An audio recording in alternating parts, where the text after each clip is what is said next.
Welcome to sports live presented by cool. আপনাদের সাথে আছি আমি মঞ্জুরি আজাদ, সেই সঙ্গে আমি রঞ্জন শান্ত। আগামীকাল থেকে মাঠে গড়াচ্ছে বাংলাদেশ জিম্বাবুয়ে 5 ম্যাচের টি-20 সিরিজ। প্রথম ম্যাচের আগের দিন নিজেদের ঝালিয়ে নিয়েছে দু দল। জিম্বাবুয়ে সিরিজ সহজ হবে না বলে অভিমত টাইগার অধিনায়ক নাজমুল শান্তর। তার বিশ্বাস এই ফরম্যাটে বড় দল বা ছোট দল বলে কিছুই নেই। অন্যদিকে প্রতিদ্বন্দ্বিতাপূর্ণ উপভোগ্য লড়াইয়ের আশা জিম্বাবুয়ে অধিনায়কের। চট্টগ্রামের জহুর আহমেদ চৌধুরী স্টেডিয়ামে ম্যাচটি শুরু হবে সন্ধ্যা 6টায়। দুই ক্যাপ্টেনেরই লক্ষ্য এই ট্রফির দিকে। 5 ম্যাচের টি-20 সিরিজ শেষে এটি কার হাতে উঠবে সেটি এখন দেখার। প্রথম ম্যাচের আগের দিন চট্টগ্রামে জহুর আহমেদ চৌধুরী স্টেডিয়ামে অনুশীলনে ঘাম ঝরান টাইগাররা। র্যাঙ্কিংয়ে অবস্থান নিচের দিকে হলেও জিম্বাবুয়েকে সহজ প্রতিপক্ষ ভাবতে নারাজ বাংলাদেশ অধিনায়ক। টি-20তে কিন্তু বড় দল ছোট দল নয়। আপনি একটু আগে যেটা বললেন যে উগান্ডার কাছে জিম্বাবুয়ে হেরে গেছে, আবার এই জিম্বাবুয়ে শ্রীলঙ্কার কাছে কিছুদিন আগে হারাইছে। তো ওইভাবে চিন্তা করলে আসলে খুব বেশি ডিফারেন্স আমার কাছে লাগে না। ইম্পর্টেন্ট হলো যে ম্যাচটা আমরা কিভাবে খেলতেছি, আমরা কিভাবে প্রিপেয়ার হচ্ছি, নিজেদের কনফিডেন্সটা কিভাবে বিল্ড আপ করছি। বাট এতটুকু বলতে পারি সিরিজটা এত সহজ হবে না। এই সিরিজে দলের ক্রিকেটারদের নিয়েই বিশ্বকাপ টিম গঠনের আভাস অধিনায়কের। আমরা লাস্ট শ্রীলঙ্কার সাথে যে সিরিজটা খেললাম বা এখন যে টিমটা আমাদের আছে, অলমোস্ট ম্যাক্সিমাম হয়তো এখান থেকেই প্লেয়ারগুলো ওয়ার্ল্ড কাপে যাবে, সবাই যদি সুস্থ থাকে। ম্যাক্সিমাম, হ্যাঁ, দু একটা এদিক ওদিক হতে পারে, বাট 3-4টা পয়েন্টের দিকে ফোকাস থাকবে এভাবে আসলে বলা মুশকিল। কারণ আমি চাই অ্যাজ ক্যাপ্টেন হিসেবে প্রত্যেকটা জায়গাতে যেন ফোকাস থাকে, প্রত্যেকটা জায়গাতে যেন আমরা ওয়েল প্রিপেয়ার হয়ে ওয়ার্ল্ড কাপে যেতে পারি। বিশ্বকাপে সুযোগ মেলেনি, তাই এমন সিরিজ গুরুত্বপূর্ণ জিম্বাবুয়ের কাছে। আগের দিন অনুশীলনেও সবাই বেশ সিরিয়াস। সিরিজ প্রতিদ্বন্দ্বিতাপূর্ণ হবে বলে আশা জিম্বাবুয়ে অধিনায়কের। We went to Sri Lanka as well, and we nearly won the series as well. So I think we are fairly matched, and I think it will be a competitive series. I just hope it's an entertaining series, and inshallah it will be. The last thing you want fans to have a boring series that they do not enjoy. But if you look at our history, majority of the times Bangladesh and Zimbabwe have played very entertaining cricket, and it will remain the same inshallah. Al Amin Shikder, Jamuna sports, Chattogram. Zimbabwe series অবশ্যই বিশ্বকাপের প্রস্তুতি, এবং সেই প্রস্তুতি শুরু হচ্ছে আগামীকাল থেকে চট্টগ্রামে 5 ম্যাচের টি-20 সিরিজ। মূল যে লড়াইটা জিম্বাবুয়ের বিপক্ষের চেয়ে নিজেদের সঙ্গে নিজেদের বেশি কেনা মঞ্জুরি, কারণ নিজেদের সেরাটা দেয়া, ওয়ার্ল্ড কাপে সেরা প্রস্তুতি নিয়ে যাওয়া, যেমনটা নাজমুল শান্ত বলছিলেন, সেটাই বোধহয় মূল চ্যালেঞ্জ। অবশ্যই, কারণ বিশ্বকাপের আগে এই সিরিজটা অবশ্যই একটা গুরুত্বপূর্ণ ভূমিকা রাখবে, কারণ এইটাই হয়তোবা ফাইনালি কি অবস্থা টিমের সেটাই হয়তোবা একটা বহিঃপ্রকাশ হবে এই সিরিজটা। একেবারে আমরা জিম্বাবুয়ে সিরিজ এবং আসন্ন বিশ্বকাপ সবকিছু নিয়ে কথা বলতে চাই। আজকে আমাদের সঙ্গে যুক্ত হচ্ছেন নাজমুল আবেদিন ফাহিম, কোচ ও ক্রিকেট বিশ্লেষক। নিশ্চয়ই শুনতে পাচ্ছেন ফাহিম স্যার আমাদেরকে। যে জিম্বাবুয়ে সিরিজ অলরেডি শুরু হচ্ছে, ফাইনালি 5 ম্যাচের টি-20 সিরিজ কাল থেকে, যে লক্ষ্য নিয়ে বাংলাদেশ সিরিজে নামছে, কি মনে হয় সেটা নিয়ে যদি একটু বলেন। মূল উদ্দেশ্যটা বাংলাদেশের কি থাকবে? অনেক সময় শুধুমাত্র ম্যাচ প্র্যাকটিসে হয়তো অনেক কিছু হয়ে যায়, আবার যেহেতু নিজেরা এখনো দল প্রকাশ্যে আসেনি, বাংলাদেশ দলটা হয়তো পাঠিয়ে দিয়েছে আইসিসির কাছে। মূল চ্যালেঞ্জটা এই সিরিজে কি থাকছে, আর উদ্দেশ্যটাও বা এই সিরিজের কি থাকছে এখান থেকে বাংলাদেশের? ধন্যবাদ। উদ্দেশ্যটা অ্যাকচুয়ালি দুটো উদ্দেশ্য থাকবে। একটা তো আছে এই সিরিজটায় ভালো করা, এই সিরিজটায় জেতা।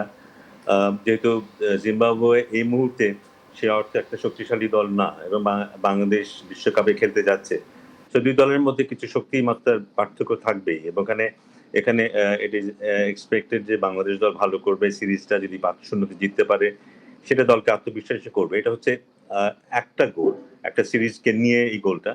কিন্তু বিশ্বকাপকে সামনে রেখে বোধহয় এই সিরিজের মধ্যে অন্য কিছু গোল থাকবে। সেখানে হয়তো সব খেলোয়াড়দেরকে সুযোগ দিয়ে একটু পরীক্ষা করে দেখা, সবাইকে একটু টাচে রাখা, টি-20 বিশ্বকাপকে মাথায় রেখে একটু টাচে রাখা, এবং কিছুটা পরীক্ষা নিরীক্ষা করো।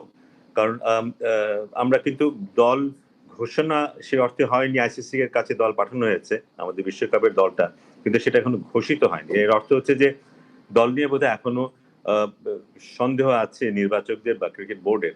ওরা হয়তো এই সিরিজটা দেখে তারপরে হয়তো একটু সময় নিয়ে ফাইনালি যদি কোনো পরিবর্তনের দরকার হয় সেই পরিবর্তনে তারা যাবে এবং সেই সময়টুকু তারা নিচ্ছে। আমরা যতটুকু জানি 25শে মে পর্যন্ত সেই সুযোগ আছে, বোর্ড চাইলে নিজ থেকেই দলে পরিবর্তন নিয়ে আসতে পারে। তো সেটাও একটা উদ্দেশ্য এইটা থাকবে এই সিরিজে, কারণ এই সিরিজ সেই সুযোগটা তৈরি করে দিচ্ছে খেলোয়াড়দের একটু দেখার। আমরা জানি যে টপ অর্ডারের কিছুটা ডাউট আছে যে আলটিমেটলি কারা দলের সাথে সংযুক্ত হবে। অন্যান্য জায়গায় মোটামুটি আমরা কনফার্ম, মোটামুটি সবাই জানে যে কারা খেলতে পারে, বা টপ অর্ডারের মধ্যে কিছুটা সংশয় এখনো আছে। ফাহিম স্যার, আমরা দেখেছি গতবারে টি-20 বিশ্বকাপের আগে বেশ আত্মবিশ্বাসী ছিল বাংলাদেশ দল, কিন্তু খুব একটা ফলপ্রসূ হয়নি সেই টুর্নামেন্টটা। এবারেও জিম্বাবুয়ে সিরিজ যদি ভালো করে বাংলাদেশ, সেক্ষেত্রে কি একটা ফেক আত্মবিশ্বাস তৈরি হওয়ার সম্ভাবনা দেখছেন কিনা? দুটো ব্যাপার আছে। একটা হচ্ছে যে দল হিসাবে যেহেতু জিম্বাবুয়ে বিশ্বকাপে খেলার যোগ্যতা অর্জন করেনি, সেই হিসেবে ধরে নেওয়া যায় যে এখন তাদের মানটা কিছুটা নিচের দিকে। তবে আমার মনে হয় যে এই দলের বিরুদ্ধে আমরা যদি হায়ার লেভেলে কিছু গোল সেট করি, আমরা কিভাবে ওদের সাথে খেলতে চাই, ওদের বিরুদ্ধে আমরা কেমন মার্জিন রাখতে চাই, এবং যে কন্ডিশনটা খেলা হবে সেই কন্ডিশনটাকে আমরা কিভাবে তৈরি করব। বিশ্বকাপে যে ধরনের উইকেটে খেলা হবে, সেটা যদি সেই ধরনের উইকেট যদি আমরা এখানে করতে পারি, সেটা হয়তো সম্ভব হবে না, বাট চ্যালেঞ্জিং একটা উইকেট যদি হয়, যেখানে রান হওয়ার সম্ভাবনা থাকবে, যেটা সাধারণত আমরা ঘরের মাটিতে স্পিনিং উইকেটের যেই ট্র্যাডিশনটা সবসময় দেখে আসি, সেটা থেকে যে বাইরে এসে ভালো উইকেট করি এবং বড় একটা গোল সেট করি আমরা জিম্বাবুয়ের বিরুদ্ধে, তাহলে হয়তো সেটা হয়তো মানসিকভাবে কিছুটা আত্মবিশ্বাস যোগাবে দলকে।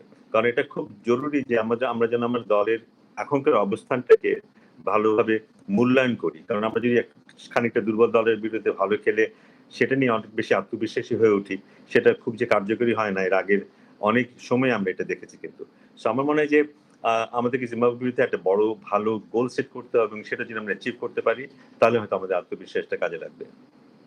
স্যার, যদি একটু একাদশ নিয়ে কথা বলার চেষ্টা করি আগামীকালকের, যেহেতু সাকিব আল হাসান নেই কিংবা ফিজ দেশে আসছেন, তাকে তো এই মুহূর্তে প্রথম ম্যাচে পাচ্ছেন না, সেক্ষেত্রে একাদশে কাদেরকে দেখতে পাচ্ছেন?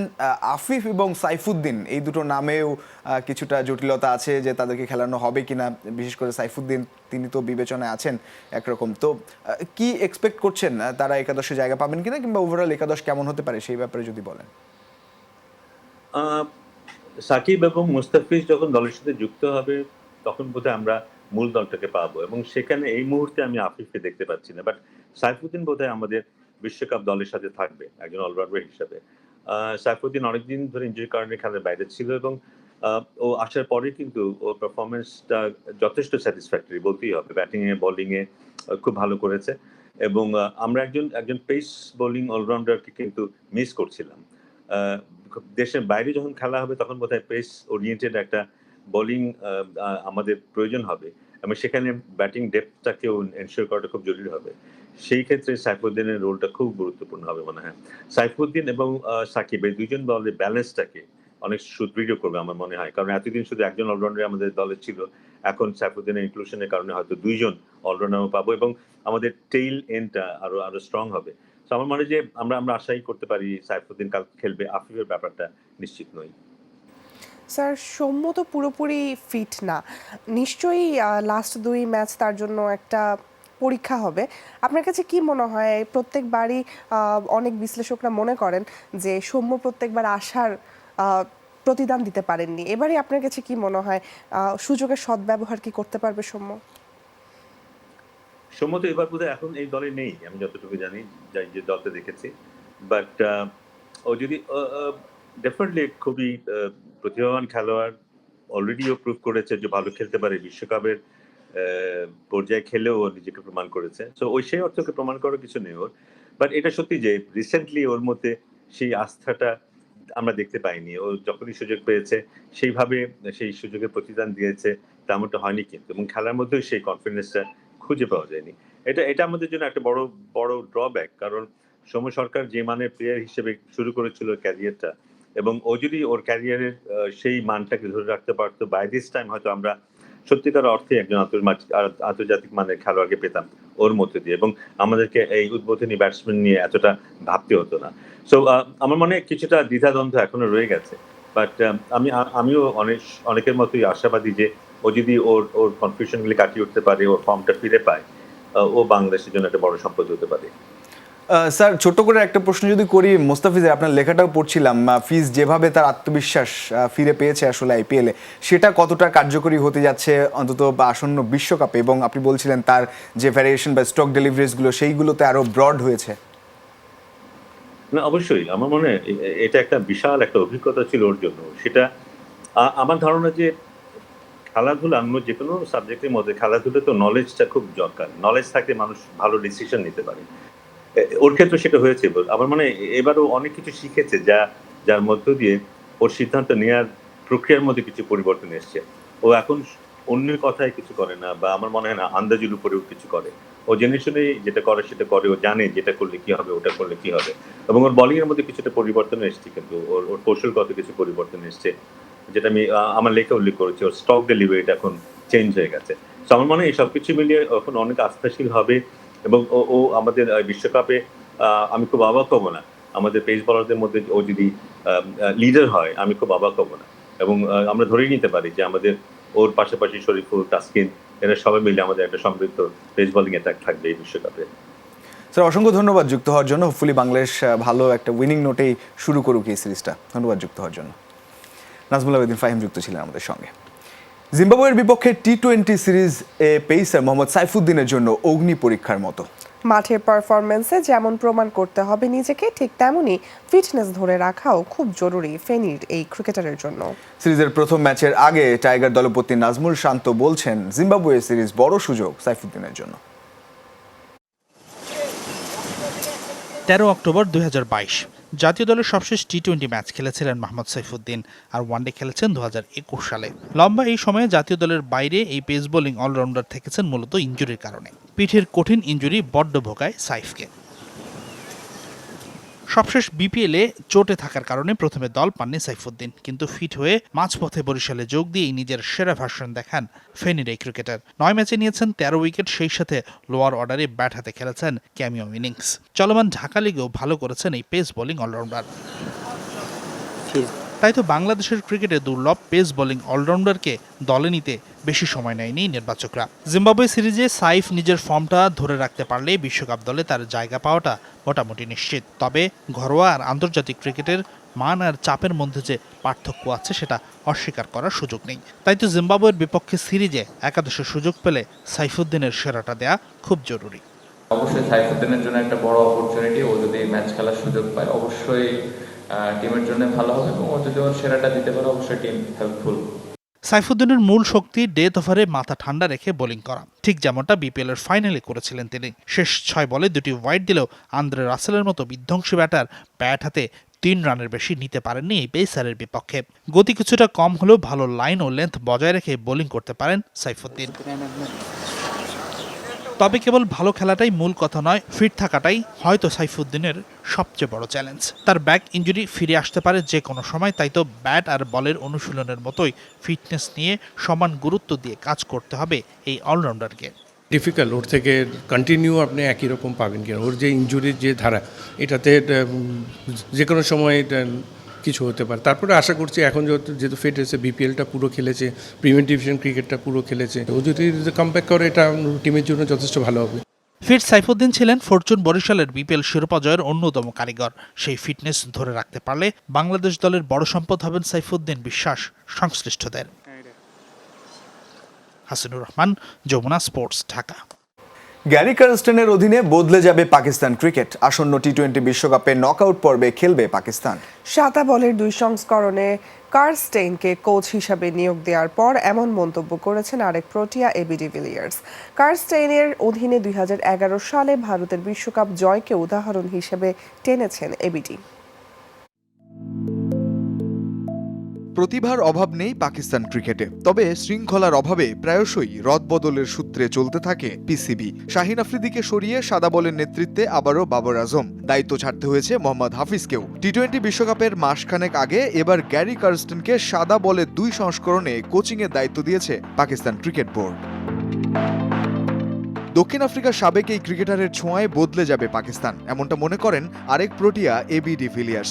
পাকিস্তান দলে উল্লেখযোগ্য পরিবর্তন দেখা যাবে মনে করেন এবিডি। তার আশা আসন্ন টি-20 বিশ্বকাপের নকআউটে খেলবে পাকিস্তান।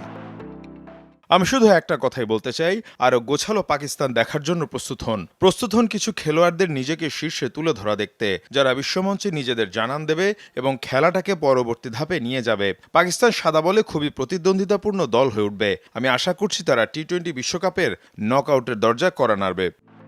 2011 সালে এই গ্যারি কার্স্টেনের অধীনেই 28 বছরের আক্ষেপ ভেঙে দ্বিতীয়বার ওয়ানডে বিশ্বকাপ জয়ের স্বাদ পেয়েছিল ভারত। কার্স্টেনকে নিয়োগের ফলে পাকিস্তান ক্রিকেটে ইতিবাচক বদল আসবে বলে মনে করেন ডি ভিলিয়ার্স। ব্যক্তিগত ইউটিউব চ্যানেলে কার্স্টেনের নানা গুণের প্রশংসা করেছেন এবিডি।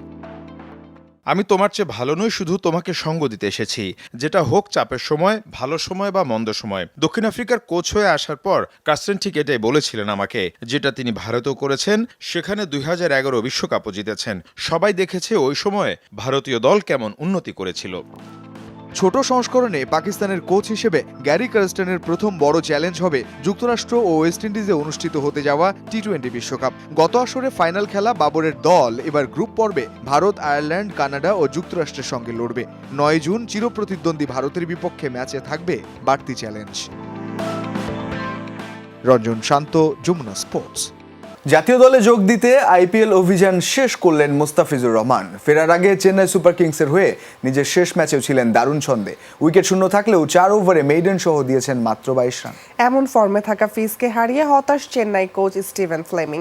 এদিকে মোস্তাফিজের বিকল্প হিসেবে মিচেল স্যান্টনারকে দলে নেয়ার পরামর্শ আরেক সাবেক কিউই মিচেল ম্যাকলেনাহানের।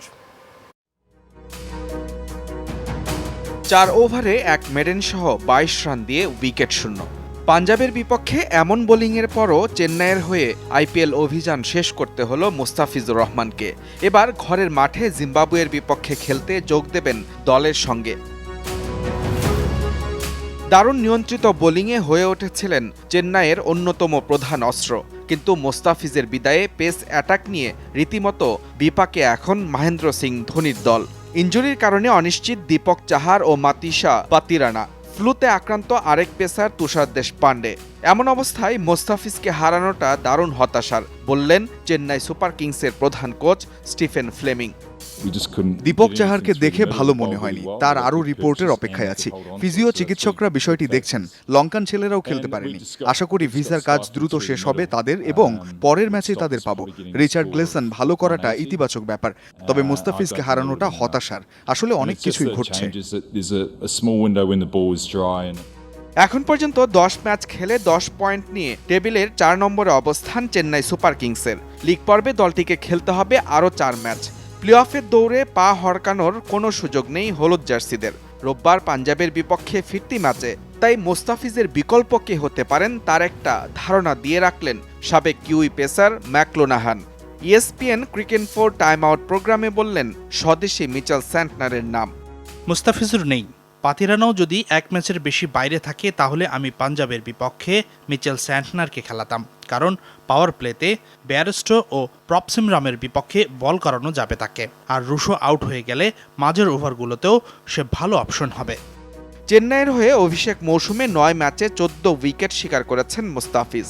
আর 4 উইকেট নিতে পারলে আইপিএলে এক মৌসুমে নিজের সর্বোচ্চ উইকেট শিকারের রেকর্ড নতুন করে লিখতে পারতেন এই টাইগার পেসার।